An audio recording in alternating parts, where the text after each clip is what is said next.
Hello everyone, welcome to electrical dose. दोस्तों बहुत स्वागत है सभी का हमारे यूट्यूब चैनल पे। गाइस यहाँ पर बहुत ही अच्छी अपडेट है आप सभी लोगों के लिए सीपीसीएल की तरफ से। दोस्तों CPCL Chennai petroleum corporation limited, जो कि एक ग्रुप ऑफ कंपनी है इंडियन ऑयल की। यहाँ पे आप देख सकते हैं Chennai petroleum corporation limited, formerly known as, पहले इसे मद्रास रिफाइनरीज लिमिटेड एमआरएल के नाम से जाना जाता था, और वॉज फॉर्म्ड है ज्वाइंट वेंचर है जीओवाई, गवर्नमेंट ऑफ इंडिया का, अमको का और नेशनल इरानियन ऑयल कंपनी। ठीक है, द प्रेजेंट शेयर होल्डर्स इसके जो है आईओसीएल है, एनआईसीओ है, ये सारे इसके प्रेजेंट होल्डर है। यहाँ पर दोस्तों जूनियर इंजीनियर की रिक्रूटमेंट आई हुई है डिप्लोमा वालों के लिए।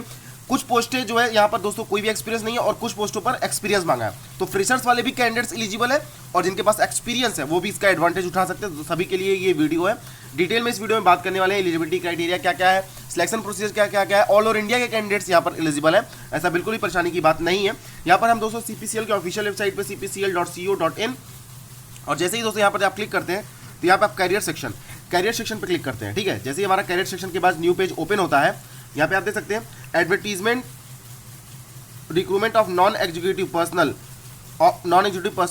For the year of 2022। चलिए इस ऑफिशियल नोटिफिकेशन को मैं डाउनलोड कर लेता हूँ और बताता हूँ क्या क्या इंपॉर्टेंट चीज़ें यहाँ पर दी गई हैं। गाइस यहाँ पर इस पीडीएफ को मैंने डाउनलोड कर लिया और आप देख भी सकते हैं। यहाँ पे आप देख सकते हैं CPCL is a leading profiting making public sector, PSUs है, पब्लिक सेक्टर ऑर्गेनाइजेशन है। ठीक है, यहाँ पे अगर बात कर लेते हैं, देखिए पोस्ट कोड के हिसाब से बात करेंगे। Junior engineering assistant for production की टोटल 17 वैकेंसी है, जिसमें यूआर की 7 है, ओबीसी की 3 है, एससी की 2, एडब्ल्यूएस की 1 है। ठीक है, इसी तरह जूनियर असिस्टेंट 4 की ट्रेनी की प्रोडक्शन में 16 वैकेंसीज है। जूनियर असिस्टेंट 4 की मैकेनिकल की यहाँ पर आप देख सकते हैं, देखिए जहाँ पर ट्रेनी लिखा हुआ है, ठीक है, यहाँ पे जहाँ पे ट्रेनी लिखा हुआ है वहाँ पे एक्सपीरियंस रिक्वायर्ड है। ठीक है, और जहाँ जहाँ पे केवल ट्रेनी नहीं लिखा हुआ है वहाँ पे एक्सपीरियंस रिक्वायर्ड, और जहाँ पे ट्रेनी लिखा हुआ है वहाँ पे फ्रेशर से कैंडिडेट्स एलिजिबल है। तो इस चीज़ को थोड़ा सा ध्यान में रखिएगा, थोड़ा सा मुझसे मिसमैच हो गया। तो जहाँ पे ट्रेनी लिखा हुआ है वो फ्रेशर्स है। देखिए अब जैसे आप देख लीजिए, ये जो प्रोडक्शन की वैकेंसी है यहाँ पर एक्सपीरियंस रिक्वायर्ड है पहले वाले में, जहाँ पे 17 वैकेंसी, और जहाँ पे ट्रेनी लिखा हुआ है प्रोडक्शन में वहाँ पे फ्रेशर से कैंडिडेट एलिजिबल है, यहाँ पर 16 वैकेंसी है। तो ध्यान से थोड़ा वीडियो देखा करिए, क्योंकि बहुत सारे लोग कंफ्यूजन होकर इसके बाद कमेंट सेक्शन में ये सारे क्वेश्चंस पूछते रहते हैं। मैकेनिकल वालों के लिए देखिए फ्रेशर्स की रिक्रूटमेंट, ये एक्सपीरियंस वालों के टोटल 4 वैकेंसी, और फ्रेशर्स की बात करें तो 5 वैकेंसी है। इसी तरह इलेक्ट्रिकल वालों के लिए 4 वैकेंसी फ्रेशर्स के लिए, और 4 वैकेंसी ये एक्सपीरियंस वालों के लिए, और 4 वैकेंसी ये फ्रेशर्स के लिए। इसी तरह इंस्ट्रूमेंटेशन वालों के लिए वैकेंसी है। और पी एंड यू, देखिए ऐसा नहीं कि वैकेंसियां खत्म हो रही हैं, पी एंड यू की में मैकेनिकल की 2 वैकेंसी, और पी एंड यू में इलेक्ट्रिकल की 1 वैकेंसी है। Junior technical assistant fire and safety की 8 वैकेंसी है एक्सपीरियंस वालों के लिए, और junior fire and safety training की जो वैकेंसी है वो 6, टोटल 72 वैकेंसियां यहाँ पर हैं।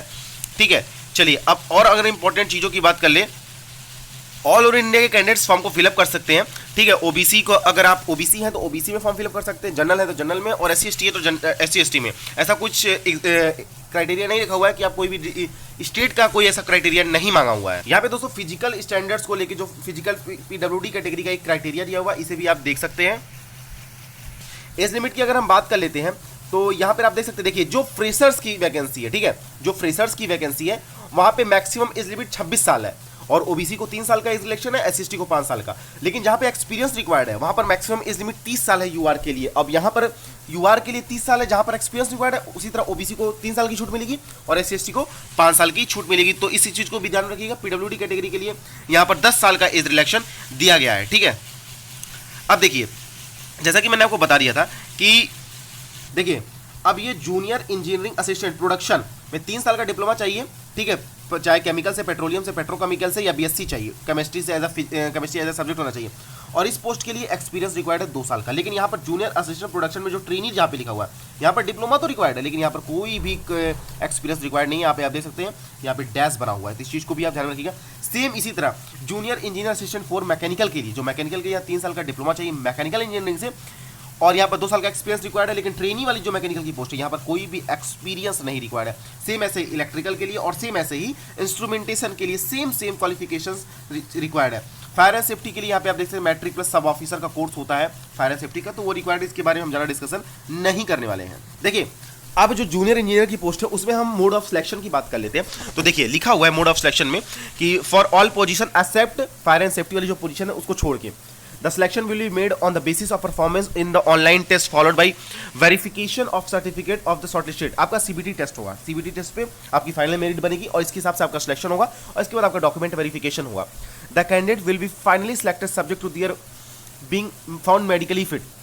The online test shall be 120 marks, ठीक है, 120 मार्क्स का आपका ऑनलाइन टेस्ट होगा। जनरल एप्टीट्यूड, वर्बल एबिलिटी और GK, reasoning, logical deductions, numerical ability के 50 क्वेश्चन आएंगे। आपका जो कंसर्न डिसिप्लिन रहेगा उससे 70 क्वेश्चन आएंगे, मतलब 120 टोटल क्वेश्चन आएंगे, जिसमें से 50 क्वेश्चन आपके verbal ability, GK, reasoning, logical reasoning, numerical ability से आएंगे और 70 क्वेश्चन आपके टेक्निकल के आएंगे। 2 घंटे का आपको टाइम मिलेगा और 1/4 की निगेटिव मार्किंग है, ठीक है, 1/4 की निगेटिव मार्किंग है। 2 घंटे का पेपर है और exam is schedule to be held tentatively in May 2022। मई में, ये टेंटिवली डेट है, मई में चेन्नई में आपका एग्जाम हो सकता है, तिरुचि में एग्जाम होता है, मदुरई में एग्जाम हो सकता है और कोयम्बटूर में आपका एग्जाम हो सकता है। ये 4-5 एग्जामिनेशन सेंटर है और जैसे ही इसका एडमिट कार्ड से रिलेटेड कोई भी अपडेट आएगी मैं आप सभी लोग को सूचित कर दूंगा। यहाँ पर फायर एंड सेफ्टी के लिए अलग क्राइटेरिया दिया हुआ, इनका फिजिकल स्टैंडर्ड है, मेडिकल नॉर्म्स है, ये सब चीज़ें आप पढ़ लीजिएगा। जो भी कैंडिडेट्स इसके लिए एलिजिबल है वो भी फॉर्म को भर सकते हैं, ठीक है। देखिए अब बात कर लेते हैं पोजीशन कोड के लिए क्या क्या यहाँ पर candidate will be appointed. Basic पे आपका होने वाला क्या होने वाला है, 25,000 बेसिक पे होने वाला है। आपका जो एक्सपीरियंस वाले कैंडिडेट हैं जिनको 2 साल का एक्सपीरियंस रिक्वायर्ड है वहाँ पर आपका 25,000 बेसिक पे होने वाला है, ठीक है। और इसके अलावा ग्रेड 4 में आपको बेसिक पे मिलेगा और इसका DA, HRA, PF, TDLC, reimbursement of medical expenses, जो भी आपका रिम्बर्समेंट है, ये सब चीज़ें मिलेंगी, ठीक है। और अगर हम बात करें जहाँ पर एक्सपीरियंस रिक्वायर्ड नहीं है वहाँ पर 24,000 बेसिक मिलेगा। The selected candidate subject to medical fitness will be paid gross monthly stipend of, पहले स्टाइपेंड मिलेगा जब आप ट्रेनिंग में रहोगे, ठीक है। और इसके बाद आपको जब आपका ट्रेनिंग कंप्लीट हो जाएगा तो आपको 25,000 के बेसिस पे, जिस तरह से आपको जो एक्सपीरियंस वाले हैं उनके लिए आपको वहाँ पे उसी तरह आपका पे हो जाएगा। यहाँ पे दोस्तों ट्रेनिंग कितने सालों की यहाँ पे ये लिखा नहीं हुआ, ठीक है। एप्लीकेशन फीस की अगर हम बात कर लेते हैं तो यहाँ पर काफी ज्यादा एप्लीकेशन फीस है। जनरल, EWS और OBC कैंडिडेट्स के लिए 1,000 रुपए यहाँ पर एप्लीकेशन फीस रखी गई और ये काफी ज्यादा है। SC, ST और PWD कैटेगरी के लिए कोई भी फॉर्म फीस यहाँ पर नहीं दी गई है। और यहाँ पर अगर अप्लाई करने के लिए बात कर लेते हैं तो आपको अप्लाई करने के लिए यहाँ पर आपका जो भी इंपॉर्टेंट डॉक्यूमेंट्स होता है वो चाहिए रहेगा। अभी कैसे अप्लाई करना है उसके लिए लिंक मैं आपको वीडियो के डिस्क्रिप्शन बॉक्स में प्रोवाइड कर दूंगा। ये पूरा दिया गया है कि कैसे कैसे आप अप्लाई करते हैं। तो मैं ये PDF डाउनलोड करने का ऑप्शन भी आपको लिंक दे दूंगा, तो वहाँ से आप PDF भी डाउनलोड कर लीजिएगा। तो सारा स्टेप खुद से पढ़ लीजिए, क्योंकि अगर मैं स्टेप पढ़ के आपको बताऊंगा तो बहुत ज़्यादा प्रोसेस आपका ये वीडियो बहुत ज़्यादा लंबी हो जाएगी, ठीक है।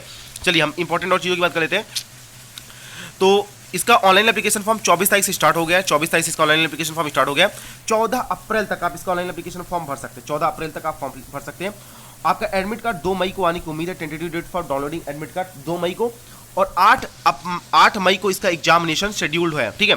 अभी ये टेंटेटिव डेट है लेकिन पूरी उम्मीद है दोस्तों इसी के दिनांक में, इसी के टाइम के आसपास आपका एग्जामिनेशन हो जाएगा।